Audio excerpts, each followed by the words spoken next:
According to John Noble of The Race, Christian Horner and George Russell have spoken about the Brits' availability, although no offer was ever made to put Russell next to Max Verstappen. His contract at Mercedes runs out at the end of the year, with Aston Martin, among others, reportedly very interested in acquiring the Canadian Grand Prix winner. Well, happy Monday, everyone, and welcome back to the GPFans Global channel. If you're new here, make sure to subscribe. That way you don't miss any of the news videos we put out throughout every week throughout the year. Thank you very much. Putting Russell and Verstappen together would probably not lead to the best team chemistry of all time, given the two drivers' track records, as they've struck off a bit of a rivalry since Qatar at the end of last season. Despite this, Horner has sought out Russell, wondering just how available he is to potentially acquire. John Noble reported the following on the Race's F1 podcast.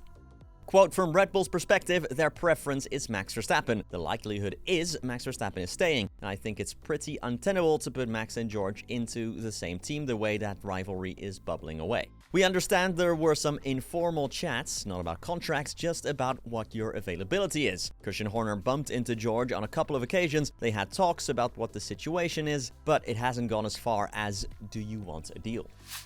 Dr. Helmut Marko has revealed that Red Bull Racing were very close to signing German veteran Nico Hülkenberg for the team.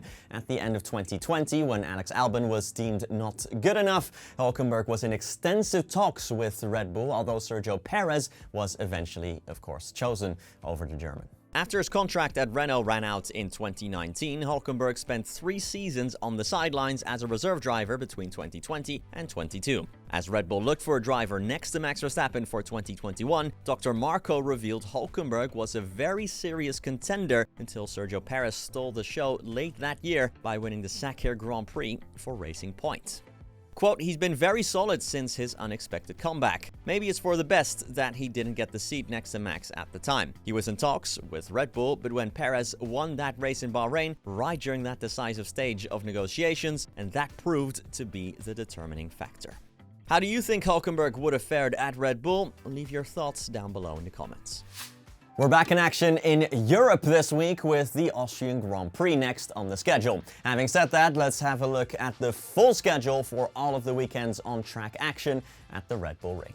No sprint race this round, so good old free practice 1 starts the weekend in Spielberg at 12:30 p.m. UK time or 7:30 a.m. Eastern time if you're in the US. Later on Friday, FP2 starts at 4 p.m. or 11 a.m. Eastern. The third and final practice session is on Saturday, June 28th, starting at 11:30 a.m. UK time or 6:30 a.m. Eastern, followed by qualifying, which starts at 3 p.m. or 10 a.m. Eastern. On Sunday, June 29th, the Austrian Grand Prix starts at 2 p.m. if you're in the UK or at 9 a.m. Eastern Time if you're in the US of A.